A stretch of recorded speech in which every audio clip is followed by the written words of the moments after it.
there's this dot to dot that I felt the need to share. I don't know why. It has to do with time.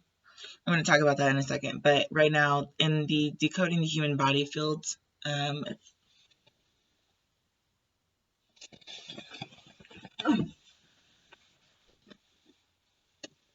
great book of mine. Well, it's not my book. I didn't write it. Peter H. Fraser and Harry Massey with Joan Parisi Wilcox is actually the one who created this. I had a comb as my bookmark. Hold on. Look, I was going through this earlier, and I just marked everything up. Like, I just took notes and everything. So, sorry, everything's falling out at one time. It's kind of why I'm saying, like, I just felt this need to, like, express it quick. Like, yeah. Anyway, I just wanted to share with y'all Edgar Mitchell, former astronaut and founder of the Institute of Noetic Sciences, and his collaborators have applied similar ideas to the study of consciousness, which he believes is holographic, and claims arises as a result of phase conjunctive adaptive resonance. This is a mathematics term that describes how resonance takes place. Entities in the universe, including consciousness and other non-material things, meet or move into union when they resonate because they share a similar or conjugate energetic relationship through their wave phase relationships. So the more similar you are in vibrational frequency, then your phase is similar to someone else's. Sorry, I just ate a snack. I feel like I have stuff stuck in my teeth. But anyway, those phase relationships carry information. Both Laszlo and Mitchell and others describe mechanisms that so far have not been measured explicitly, or have they? Peter's matching experiments seem to indicate that he has, in fact, found a way to measure the effects of the holographic resonance of the human body field and the structures in space that are created by these resonances. His matches reveal the conjugate systems between the body field and the physical body. So I want to play a game, and let's just pretend that we could prove tangibly in a very physical way that there were dimensional interactions happening around us on multiple levels that we weren't even really able to necessarily measure just yet. There's this phenomenon that seems to be somewhat connected to the power behind sound or a name. And that is something that has stuck with me from actually growing up as a Christian or a Catholic. And I think why it stuck with me is because it's really about this resonance. It's about the sound of things, the way the story is told, which perspective, which frequency, how fast is that time frequency moving and how slow are we comprehending it? It's like, have you ever heard you were listening to what someone said, but you didn't really hear them? Or vice versa, you were listening to what, you were hearing what someone was saying, but you weren't really listening? It's somewhat like if you have children and they're pulling on you and you've got, notes exploding out the nose and you're just like, oh my God, I can't even think right now. And then your little one is also like tapping on you. It can sometimes feel like there's this like overwhelm, right? But there's also this moment. So those phase relationships carry information. Both Laszlo and Mitchell and others describe mechanisms that so far have not been measured explicitly, or have they?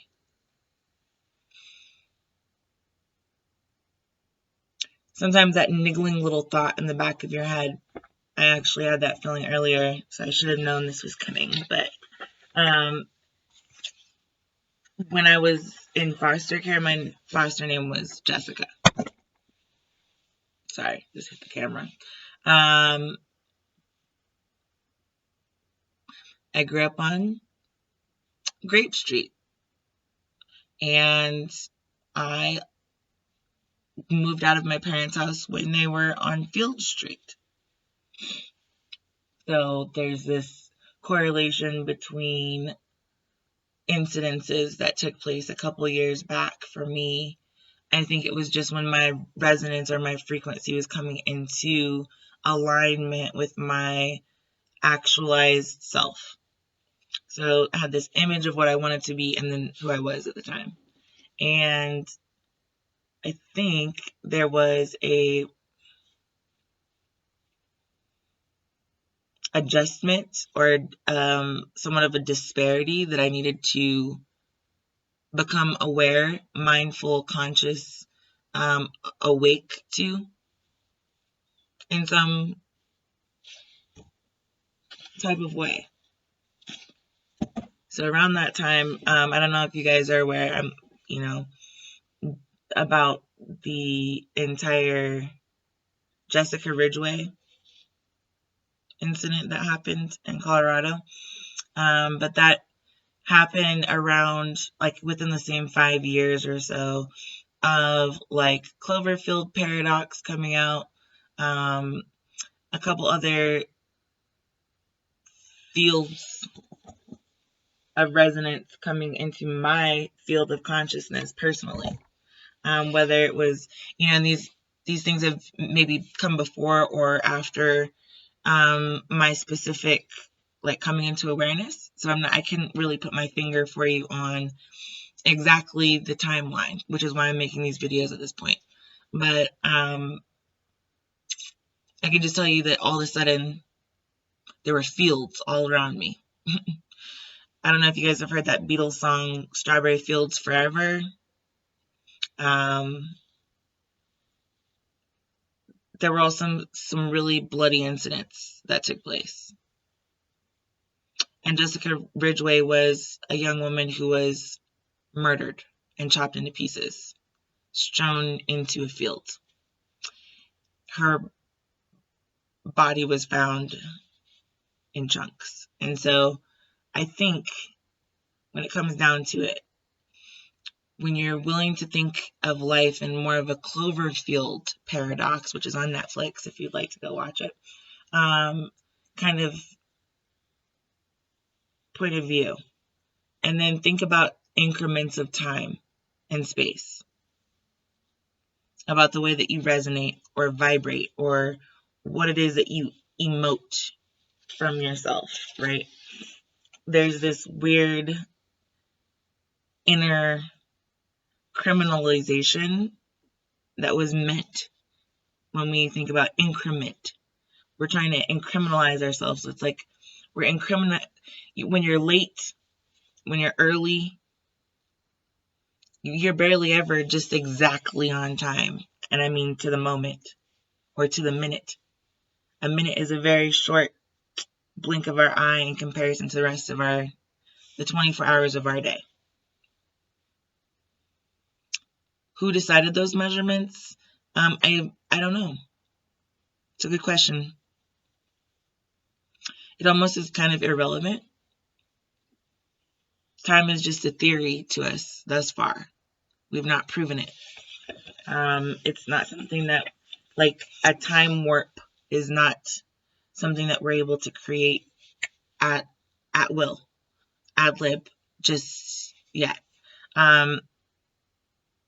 I think there's something to be said for recognizing that because time is just a theory, we basically all subscribe to something that has never been proven. So much like some of the pills that we take and call medicine, much like some of the societal norms that we subscribe to and call norms, some of the demented things that our society accepts as rational, like repeated school shootings, like repeated, Trayvon Martin's and Breonna Taylor's.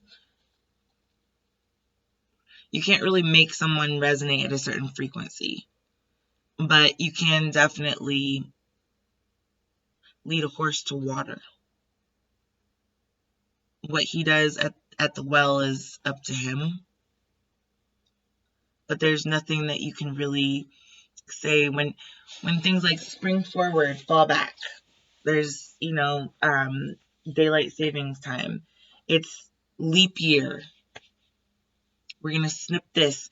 If you're into zodiac, obviously, you can think about Ophiuchus, or that 13th month that is in some cultures, like Chinese culture. They have a very much different calendar than we do,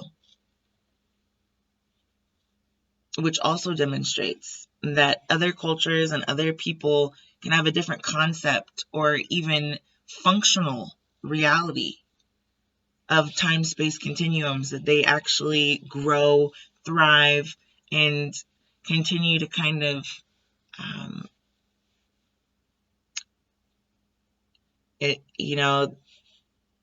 inject is what I want to say, with more and more knowledge about themselves. It's Eastern and Western medicine coming together. It's that cohesion is kind of like the time-space. So if time and space were yin and yang, then these are the rules of the universe that we have taught ourselves thus far. I did also just want to mention that when you're thinking about incrimination of anything, right? When you're judging, when you're saying this person is guilty, this person is innocent, this person is normal, this person is weird, this person is blah, blah, blah, blah, blah, blah, blah, blah, blah, blah, blah, blah. That's really all I can hear. I think when you think about incrimination and increments of time, that's your sentence. Okay. So what you're really saying is that I'm a sinner, that I have vices that can never be overcome, that will never be outgrown, that can never be undone in some way. So if you cannot be undone with something, what does that mean? That's a life sentence to a functionality that may or may not be true.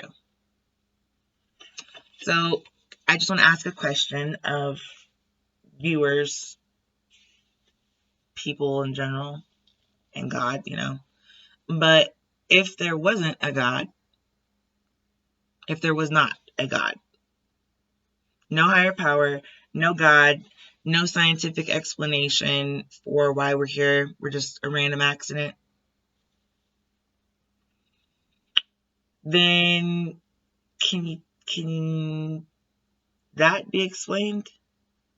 Can you really tell me that there's something positive or something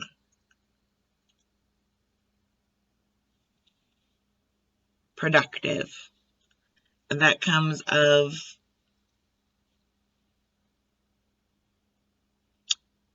that sinful, accusatory,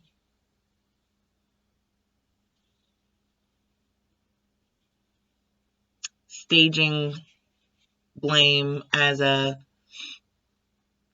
kind of like a game almost that we're all subscribing to, and then we subscribe to each other and play the game like we like it.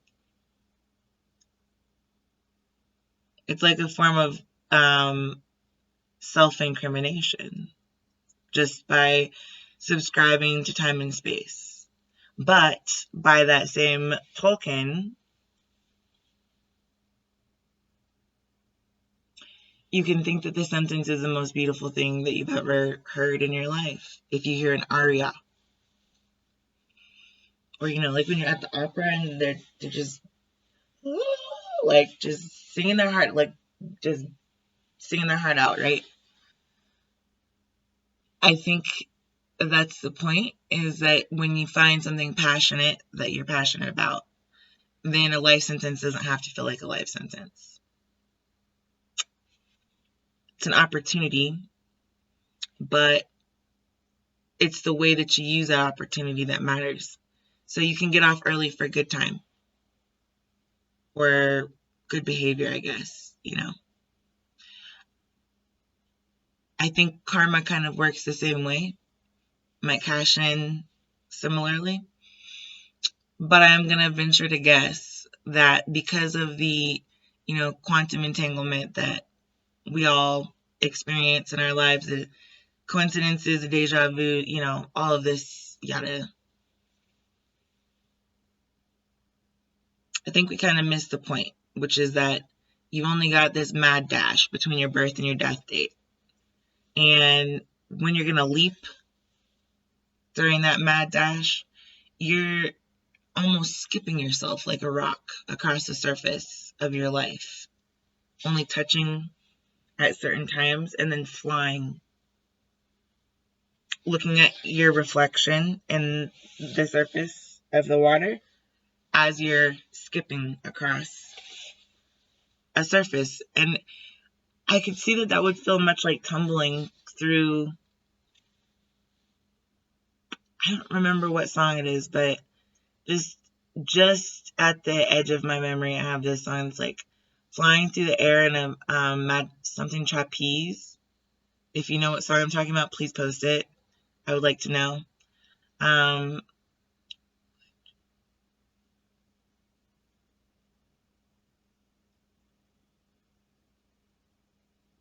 I don't know. It's like something about something through the air like a flying trapeze.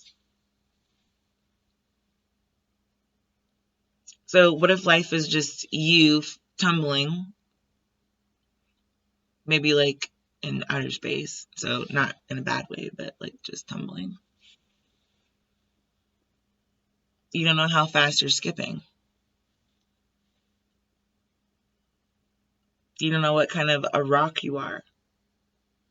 If you're a geode that was like cracked open by the movement of the kind of oceanic wavelengths that are gonna be obviously coming from any kind of time-space continuum warp speed. The other thing about the speed of light is that it's relatively phenomenal when you think about it. If we ever did catch up to it and you looked straight at it, what would you see? I mean, I know you'd see a photon of light, but I wonder what that honestly looks like at that speed. Because the distance from the beginning of the Big Bang that we have traveled through the universe, that also denotes how old we are. So therefore, how fast we've been hurtling through this process, right? But we still can't fathom the amount of space because we can't identify, in large part, parts of ourselves and parts of what our own universe is composed of. Still, even though we've got all this information.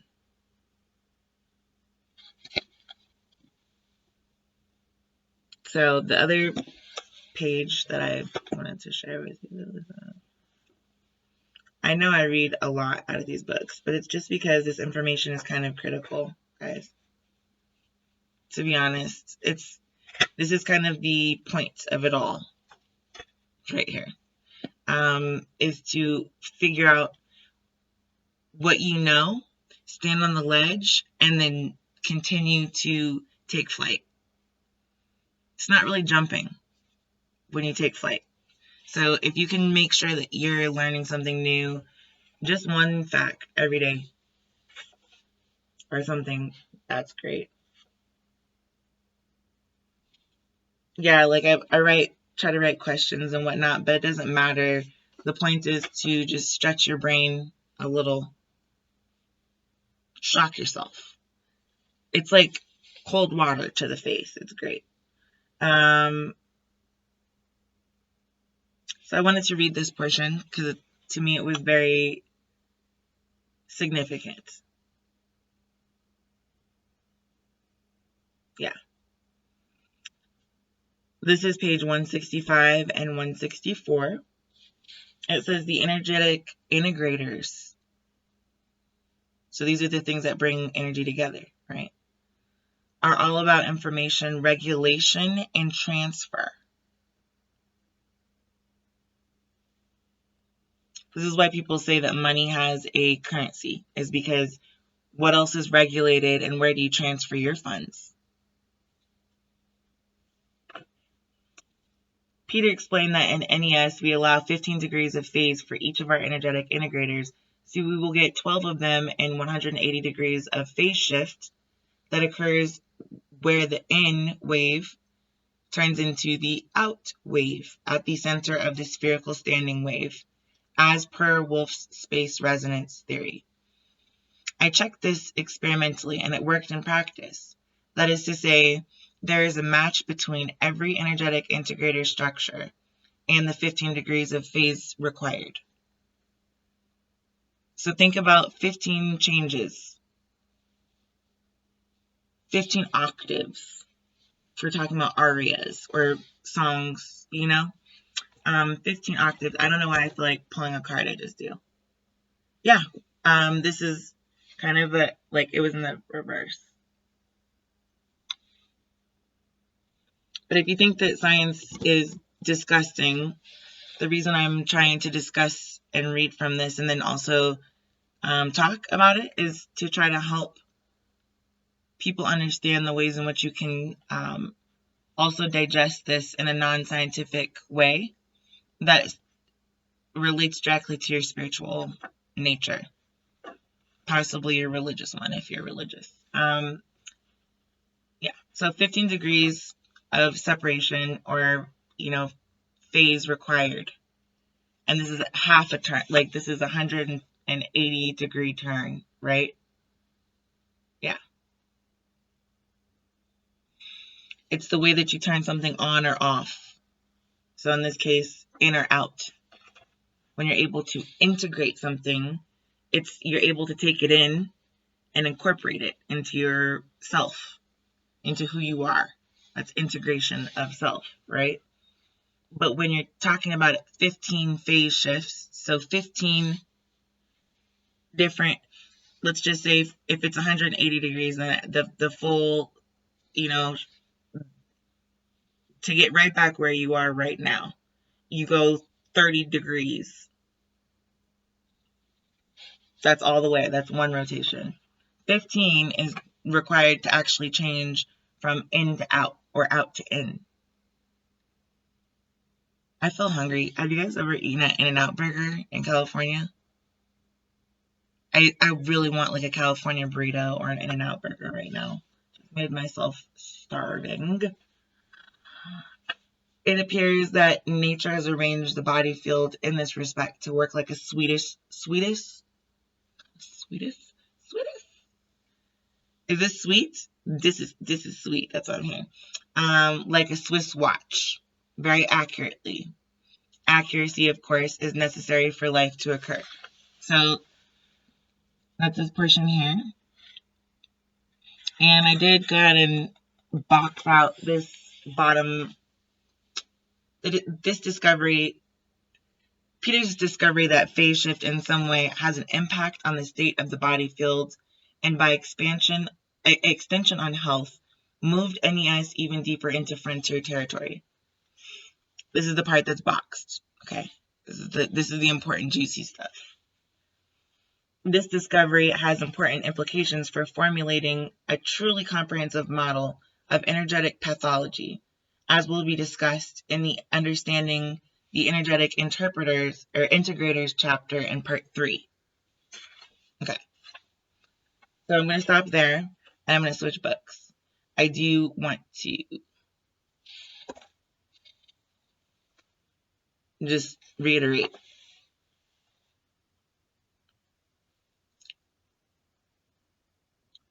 A truly comprehensive model of energetic pathology, as will be discussed in the Understanding the Energetic Integrators chapter in part 3. So that's page 164. Check it out. It's a good book. On that note, when speaking about time-space continuums and the spiritual ability to communicate across them,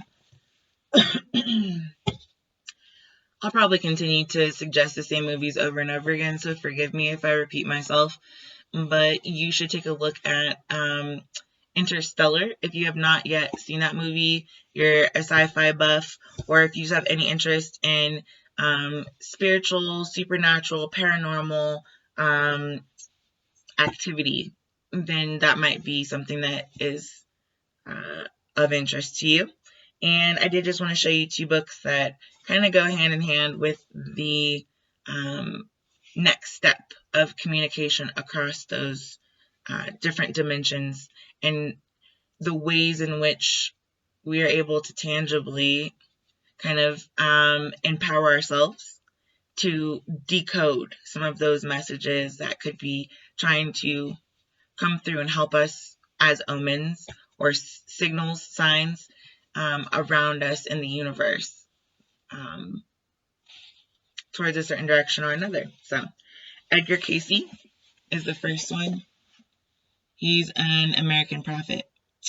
This is by Sidney D. Kirkpatrick. It's a really good book. He was very influential in kind of opening the eyes of a lot of people about how medical divination could be a possibility, could be a real possibility that was helpful, contextual, and very, as they were just saying, precise, accurate, just efficient. So I'm just going to randomly flip. This is page 284. Okay. At age 43, Gertrude must have been pleased to hear the source's next statement that the greater force in this life and the greater understanding will come in the later days upon this plane. I told you it's interesting when you think about time-space continuum. However, any joy she received at being given this information would have been dulled by the remark that followed. There will be 3 good years, possibly 4, when the greater blessing will be upon this life in this present plane. The source went on to spend a disproportionately large amount of time explaining astrological influences upon her, and then briefly listed 3 previous lives. Her most recent incarnation was in the French courts, when Charles II lived in exile, and Louis was still a child. As revealed in a follow-up reading, her name had been Laureline, and she was involved in many court-related intrigues as a royal courtesan. Before that, Gertrude lived in ancient Greece, and prior to that, in the land of the nomads in Egyptian hill country, during the reign of the first pharaohs. In a follow-up reading, these nomads in the hill country were said to be Bedouins, and she was described as a beautiful dancer. So, all of these things having been said, Edgar was really gifted at being able to predetermine someone's gifts. It was his touch. He could say this person is injured here and then kind of let the person know how they could use their own gift to heal themselves. It was just one of his abilities as a spiritualist. And I'm going to skip down here.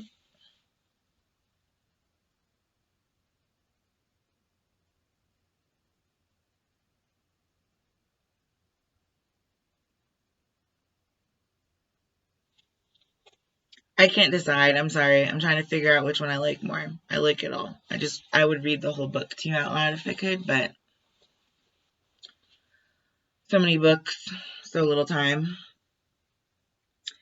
I'm going to go with,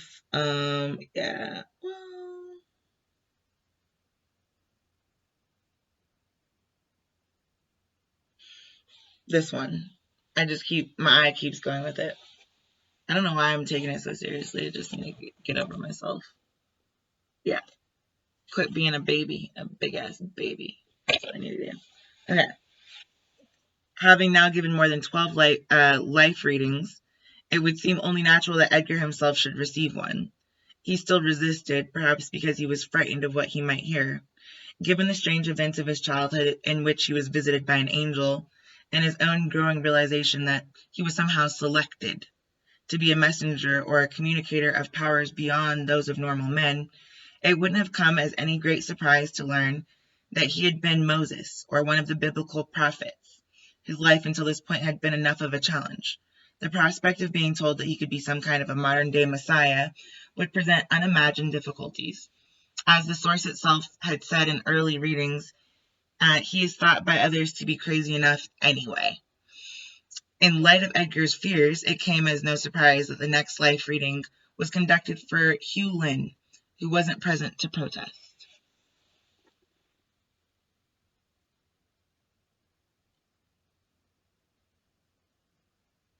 This is interesting because I've actually obviously read this book before, and the whole thing, let me go ahead and read and get another reading too, because the whole thing is not about Zodiac, but that whole section was about to tell you about the reading that he got, the tarot card reading. So there we have it. When you are able to bend your intention, sometimes the universe will just encourage you quite blatantly. So let's see what else. I'm just gonna not spend 5 minutes figuring out which one's right. It was only a matter of months before the university also closed its doors. Morton first cut salaries in half, then refused to pay salaries or other expenses altogether, resulting in another $10,000 owed in local merchants and faculty members. Hugh Lynn described the situation as an armed camp, with Dr. Brown and the faculty on one side and the Blumenthals on the other. Brown called a meeting with all remaining faculty and board members in the Cavalier Hotel. Morton and Edwin had been invited to join them, but were kept waiting outside the meeting room with the New York attorney while Brown held a private discussion with other faculty and board members. So the reason I'm stuttering is because I'm actually just thinking about how we were just talking about incrimination. That was the other portion of the conversation. So I do just want to mention that. I feel like there's another card that we need to draw right here. Yep.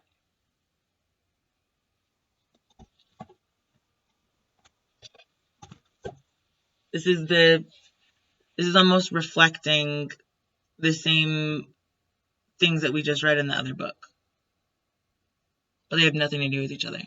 Except for spiritual resonance. They resonate similarly, obviously. Maybe that's it.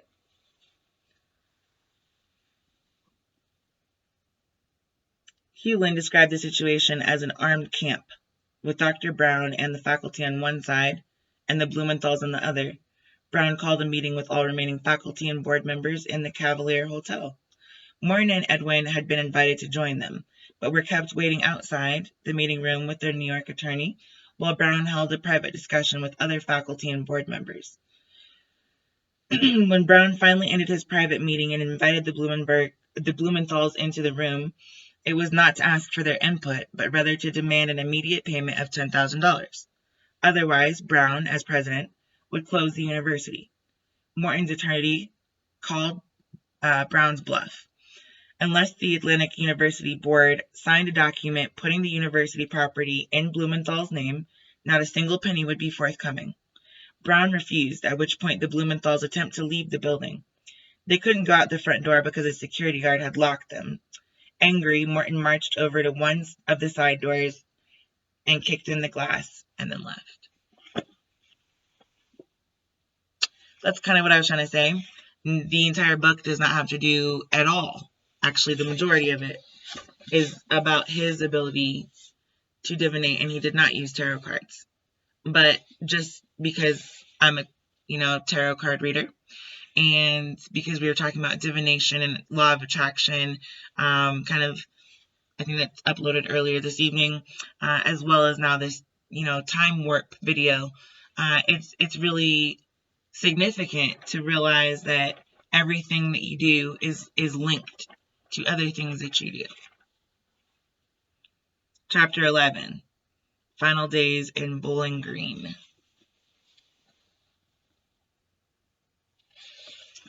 This is really short, and this is the last one that I'm going to read for now. Ironically, just as Edgar Cayce had reached a point in his career when he was poised to receive national attention for his trance readings, an untimely series of events caused him to close his photo studios and leave the spotlight. As was the case often in his career, the problems first began with his own declining health. So like I said, this is really a book about him, his struggles. It's an autobiography, but it's not an autobiography. It's like a biography. Bibli, whatever. I'm so tongue-tied right now. It's ridiculous. It's also 4:44 a.m. in Colorado right now, though. So I've been up for a while, and this just felt like I just couldn't. I was feeling restless about this. It needed to get out. The other book that I wanted to recommend was Seth Speaks,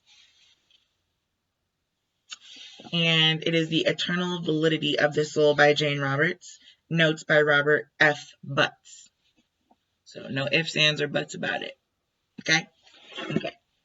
This is about Seth, who is a higher dimensional being who is being channeled through a woman in this book. So they wrote the book from the channeling sessions that they had with Seth, this higher being, and this is part of what it is. Okay, mind a little blown right now. I did just open this randomly. Possibly I might have cracked the spine of the book a little bit and predispositioned it to open here, but my notes are there. So this is from the 17th, which was my homework, part of my homework for today. All ties together. Basically, I purchased the Kim Krantz Animal Spirit deck. I'm not going to pull out the deck just because this is not going to be a tarot card read. This is just a sharing of, this is the time discussion. So I want to keep it to that portion, and then maybe we'll do a read with the Kim Krantz cards later. I'll get one of my personal cards. Yep, Learn by Living It. So this is the Judgment card, Major Arcana. I made this deck. Please don't copy it. If you do, that's that's not good juju for you. Yeah, so I'm just going to go ahead and flip. Boom. So the elephant, unstoppable, auspicious, and wise. Auspicious just reminds me of auspicious days on the in the Indian culture are sometimes associated with Ganesh, the god Ganesh, elephant god. Cool dude, blue skin. Anyway, let's read these blue notes because I think it's kind of cool.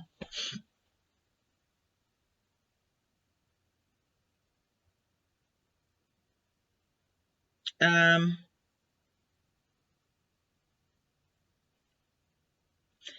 this portion is talking about the Lemurian civilization, and I just think, actually, because I've already touched on this portion, I'm just going to read a certain little tidbit, and then we're going to draw another thing. Yeah.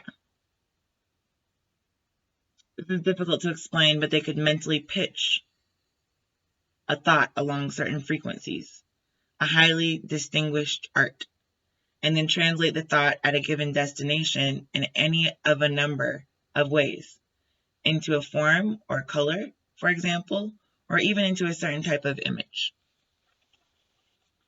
So when you're talking about astral projection of self, it's something similar to that, but through time and space, through dimensional frequencies and 15 phase changes that will then turn a human spirit, mind, body, spirit vessel into a in and out medium, or a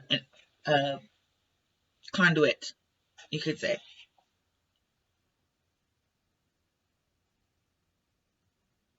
Okay. I open to page 326. This is session 586, July 24th of 1971, 9:01 p.m. on a Saturday evening. This is the first regular session since May 12th. There were many factors behind the long layoff. Jane's sheer need for rest, problems and questions of our own that we'd wanted to deal with but had put off for a long time, some work with others, a vacation, and the acquisition of several more rooms across the hall from our original apartment. Jane held ESP classes for some of this time, though, and gave a few sessions within the format. Jane preferred that Seth simply start in where he left off in the chapter, a feat that I was sure he was quite capable of. But I don't care what he does, she laughed, as long as we have a session. She was somewhat nervous because of the break in dictation, in spite of my reassurances. She was strongly interested in seeing that Seth finished his book, although she still has to read most of it. The session was held in our old bedroom, which, having been cleared out now, is just adjacent to my studio. The additional space we've acquired is most welcome. Now, good evening. Good evening, Seth. Smiling, and welcome back. Now give me a moment, and we will begin by resuming our chapters on religion. Pause. I'm just going to stop there. It's just a cool book. You should check it out if you have a moment. It's a very electrifying experience if you've never kind of, even if you don't really believe in the more occult subjects of the world, or eclectic kind of thought processes, you can still read something like this and keep an open mind. And if you are able to really kind of promote some of your own frequency phase shifts, if you could call them that, then you might be able to unlock some of your own abilities and being able to channel.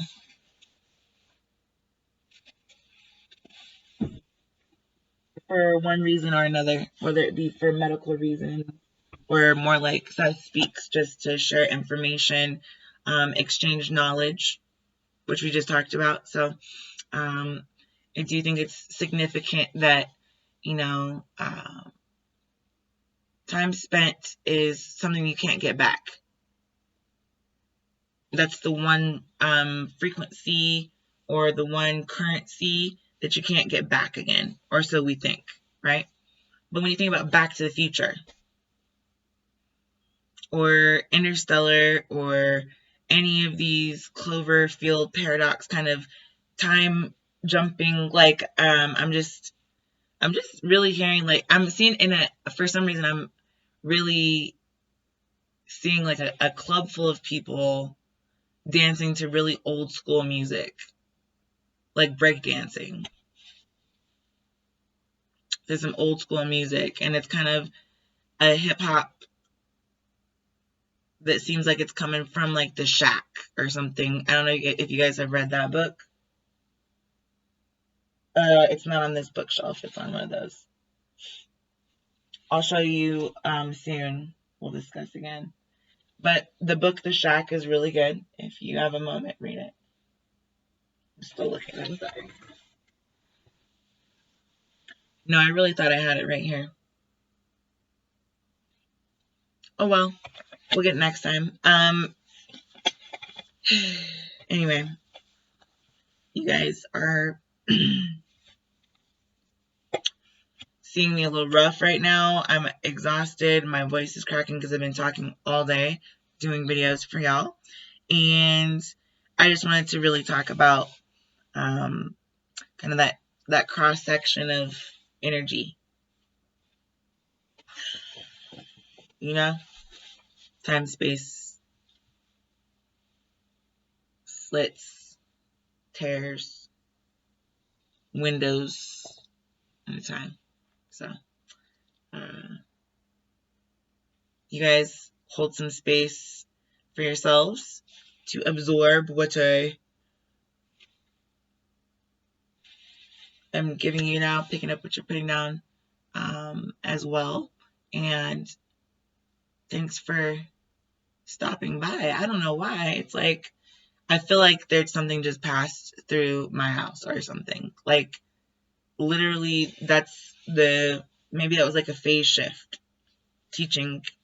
Maybe teaching is one stage of the phase shift. So, or sharing, or caring.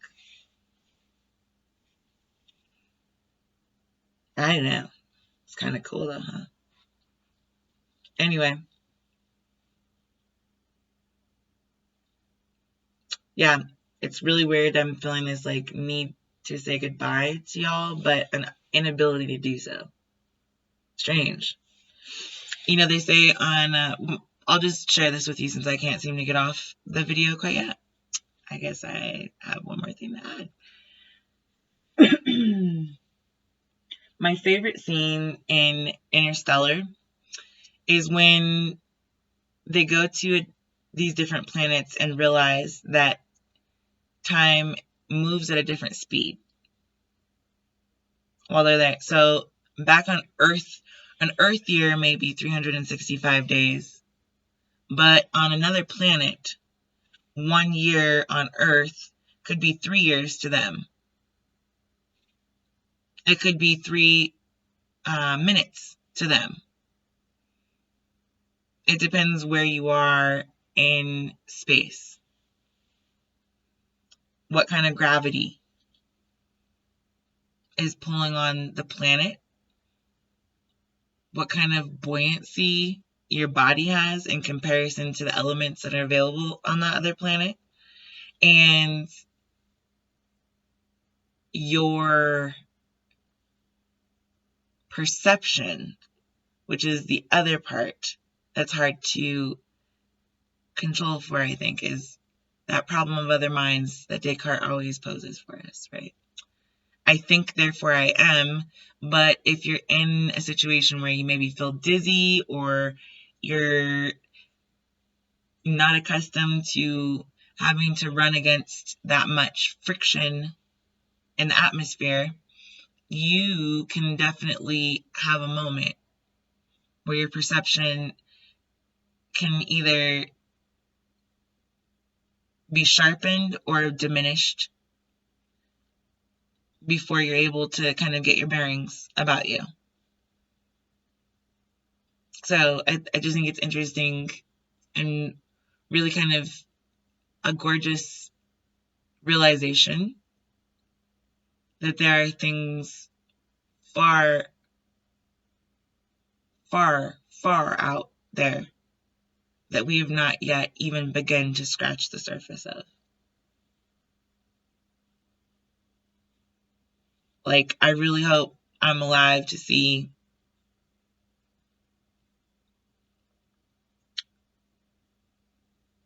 I feel like a kid on Christmas or something.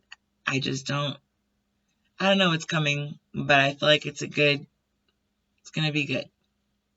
So, that's all. I feel like I can say goodbye now. Have a nice evening. Talk to you next time. Toodles. I'm just playing. Bye.